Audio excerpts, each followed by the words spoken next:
नमस्कार सर्व शेतकरी बंधूंनो. नमस्कार.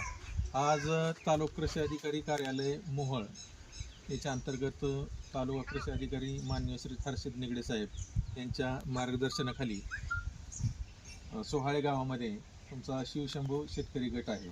या गटाचा आपण आज दशपर्णी अर्क तयार करण्याची मोहीम आपण राबवत आहोत. तर या ठिकाणी आपण 10 वनस्पतींचा पाला गोळा केलेला आहे. प्रत्येकजण आपापल्या समोर ठेवलेला पाला त्याचं नाव सांगेल आणि तो किती आहे ते सांगेल. जाणील किती? 2 किलो. हां सीताफळ 2 किलो. हां हा निरगुडीचा पाला आहे 2 किलो. गुळवेल 2 किलो. करंजी 2 किलो. एरली पाला 2 किलो. गुळवेलचा पाला 2 किलो. पपईचा पाला 2 किलो. कडुलिंब 5 किलो. कनेरी 2 किलो. ओके.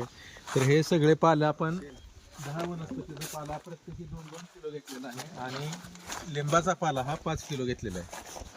शेण खास गाईचं शेणखत किती? 6 किलो. 5 किलो.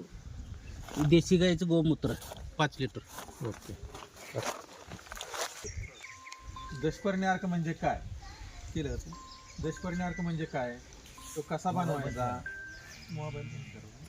तो कसा बनवायचा, किती दिवस आपण तो ठेवायचा आणि तयार झाल्यानंतर तो वापरायचा कसा, किंवा आपण तो किती दिवसापर्यंत साठवून ठेवू शकतो, हे महत्त्वाचं आपण आज ह्या कार्यक्रमामध्ये शिकणार आहोत. तर दशपर्णी अर्क म्हणजे काय? तर दशपर्णी अर्क म्हणजे 10 वनस्पतींचा पाला.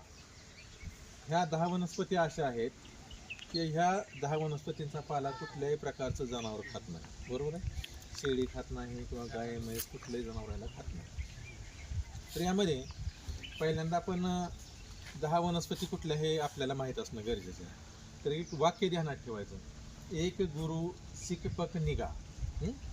त्यामध्ये ए म्हणजे एरंड, क म्हणजे कडुलिंब, गु म्हणजे गुळवेल आपण घेतलेला आहे, रो म्हणजे रुई, सी म्हणजे सीताफळ, क म्हणजे परत कनेर,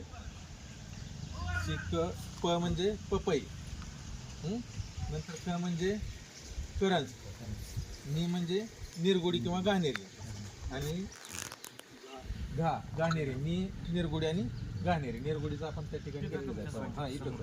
तर ह्या 10 वनस्पती आहेत. ह्या 10 वनस्पतीचा पाला प्रत्येकी 2-2 किलो घ्यायचा. फक्त कडुलिंबाचा पाला आपल्याला किती घ्यायचा आहे? 5 किलो घ्यायचा आहे. आणि यामध्ये देशी गाईचं चांगलं ताजं शेण जे आहे ते 5 किलो घ्यायचं. 3 ते 5 किलो घेतलं तरी चालतं. आणि गोमूत्र ताजं हे 5 लिटर घ्यायचं. ह्याच्याबरोबरच